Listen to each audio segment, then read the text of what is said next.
Hi there, Aaron here, and I want to talk to you about how to sing from your diaphragm. What is a diaphragm, first of all? Diaphragm, it's just below the ribs. It separates a lot of the intestines down here, and what happens, and with the rib cage down here, what happens with the diaphragm, you've heard a lot of, well, this whole thing, diaphragm breathing. How do you breathe from your diaphragm, sing from your diaphragm? The diaphragm, it doesn't intake any air. Your stomach doesn't intake any air, so I'm going to talk a little bit about expanding the stomach and stuff like that. The only thing that actually takes air in is your lungs. But what happens with the diaphragm, when you have proper posture, and I'll talk a little bit about that, is that the diaphragm, it descends and opens up the cavity there to where your lungs could expand, pushes the intestines out of the way, to where your lungs can expand to get the air that you need. See, what we typically do throughout the day, breathing for singing and breathing for speaking are different. That's why people are like, I know how to breathe. I don't need to learn to breathe to sing. I breathe every day. How do you think I'm alive? Breathing for singing and breathing for speaking are usually opposite, and I won't totally get into it except to say that mostly we take kind of shallow breaths, and our shallow breaths are kind of like the raising of the chest and chest lowers like that. And it's more subtle than that, but the way that we're supposed to breathe is the chest stays how it is. It doesn't raise and lower. But when you breathe in, the expanding is happening, on the sides here below the ribs and in the stomach. And then when you breathe out, again, the chest should remain where it is. And then what comes in is not, the chest doesn't fall, chest should stay up.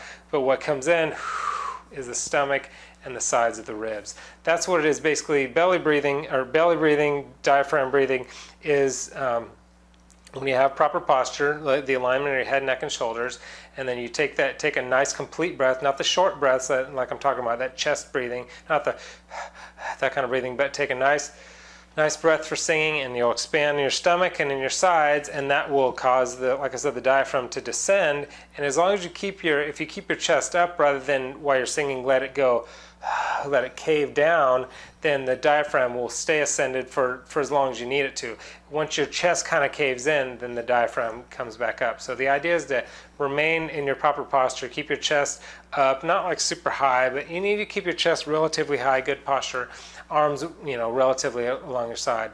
I know when you're singing, sometimes you'll be walking around and moving around, but this is just basic structure should be somewhere around here.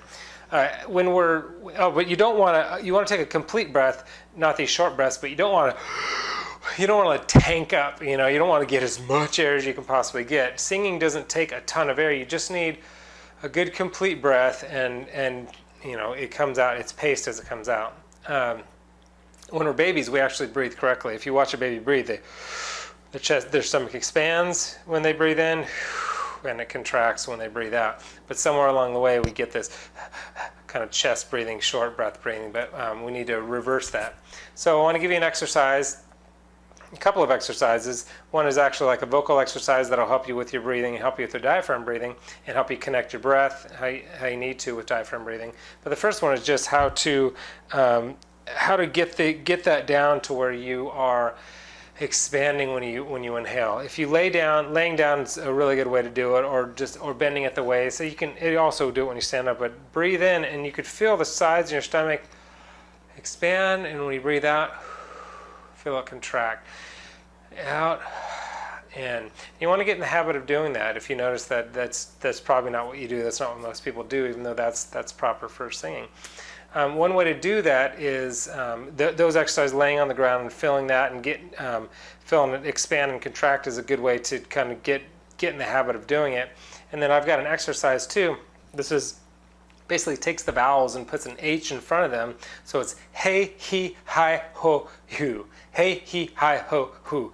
And basically you want to you can do that a few times, maybe 30 seconds a day, just to connect your breath with your singing. Hey, he, hi, ho, hu, and make sure that you're doing all the stuff that I'm saying. You're expanding when you're breathing in, and you're contracting when you're breathing out. So anyway, give that a try. Hopefully that helps connect your breathing with your singing, because proper breathing and breathing from your diaphragm really is probably the most important thing when it comes to singing, because everything else is based on that. All of singing, all of the scales and singing higher notes and agility, everything that comes along with singing is based on a proper breath management system, which is basically breathing from your diaphragm. So I hope that's helpful. If you want to visit me, down actually below there's a link just below here. You can click on that. I've got a bunch of like tips and tricks and a lot of great information. I just put a video up actually about how to, it's a good long video with good content about how to sing high notes, but how to sing high notes specifically with without tension, which is usually the problem. When you get high notes, your larynx raises up and you start getting tense. But anyway, check it out, and I'll see you there.